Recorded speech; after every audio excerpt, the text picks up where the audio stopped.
Well, hello there, I'm Jane Davenport and I've just made you a little video of one of my new stamps. Now I have a confession to make.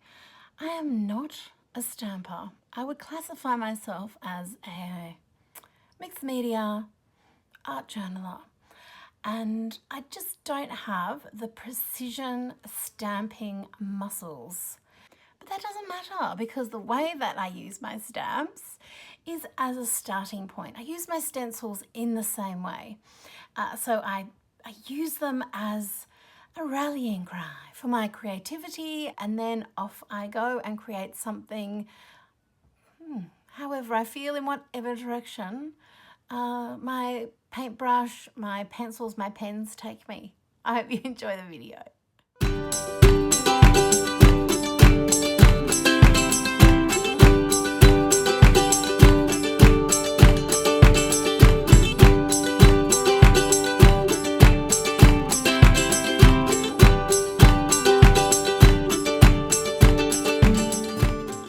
This is one of the new clear polymer stamps. This one's called Colour is Happiness. And as I said in the intro, I'm not that great at stamping. As you could see just then, I had to just stamp that image twice. Thank goodness for clear stamps and clear stamp blocks like I'm using here, which allow me to do that, to double up. So I probably just shook your world if you are a proper stamper. Sometimes I go in and double stamp to get a good impression. And do you know why? Because I have paper clips and collage and whatnot on my other pages underneath. I don't have a perfect stamp area under my journal page there. I've got who knows what other art detritus I have underneath there. So I'm not going to get a perfect impression, and I'm just going to leave my mistakes in the video so that if you don't get an imperfect impression either, there's nothing to be ashamed of.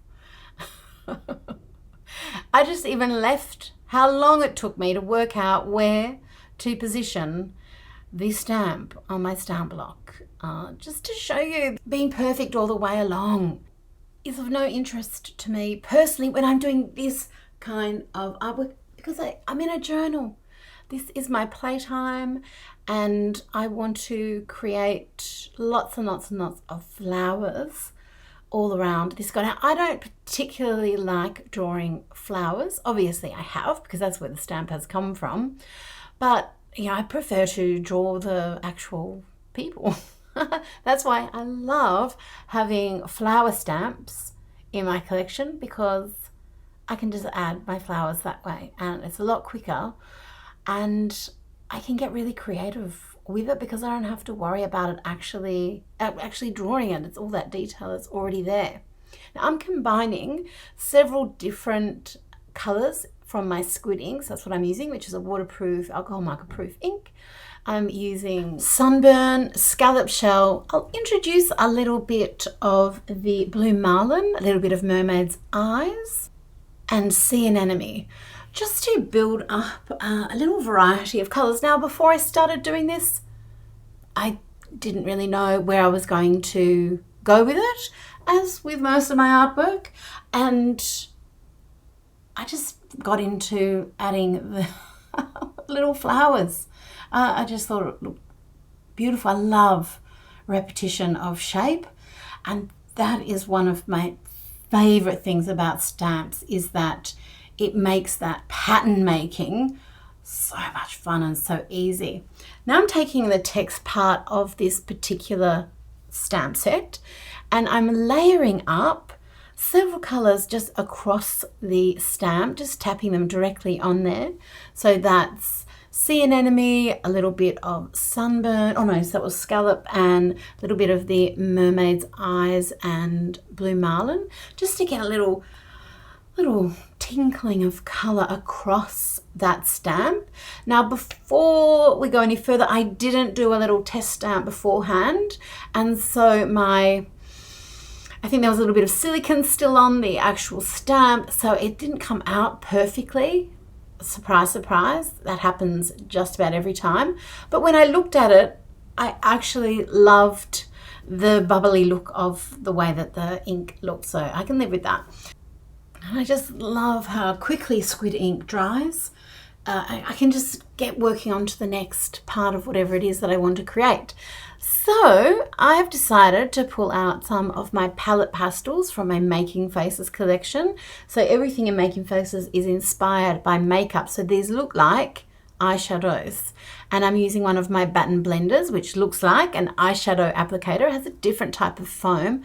And I am just dabbing these beautiful, soft little, chalk is the wrong word, but it's that type of pastel. Chalk to me sounds like they're going to be hair chalks, like a bit tough or something. These are very, very, very soft. And I'm going to add a little bit of shadow or dimension, a little bit of contouring with some of my smooth markers.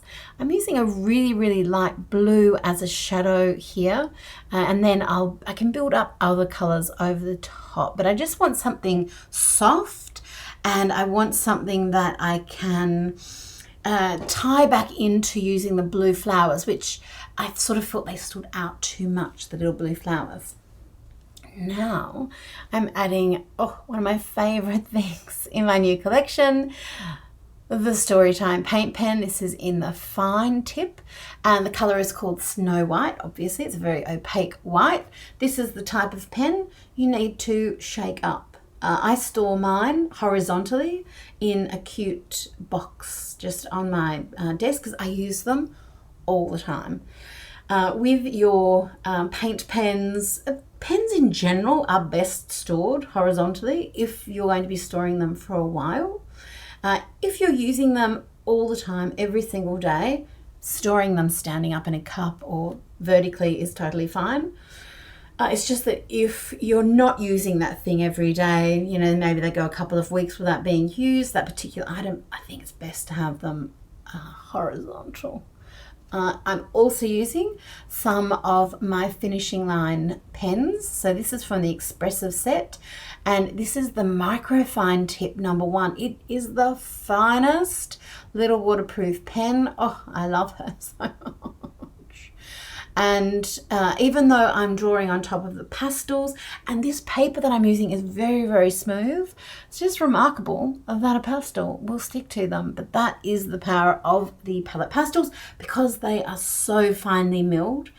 That is why they can stick to that paper, and I can add a fixative to that once I've finished if I want to, if I feel like that might smudge off. But because of the type of applicator that I've used, I've sort of ground it into the paper, so it's not urgent to use fixative at any point. It's just up to you if you want to. And I have a whole video on fixatives and my palette pastels, which you can partake of if you like on my YouTube channel. So I'm just sort of adding some hairs, and I've decided, okay, I don't want that wet look like she's just popped out of the pond. I want her to have more flowing hair with these flowers. That's the joy of the stamps. That's why they're not every single little detail is there in my stamps. I have them purposely in the design so that they're open to your interpretation, and you know, they can either look like just a loose drawing, or you can add your own sentiments, your own style. They're just a base for you to create with.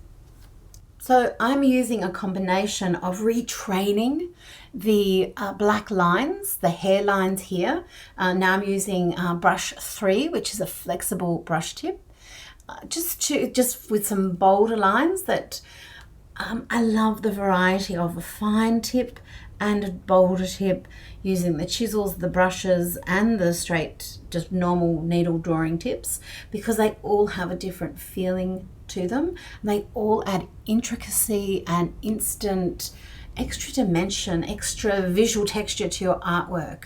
So it makes everything look more complex than it is.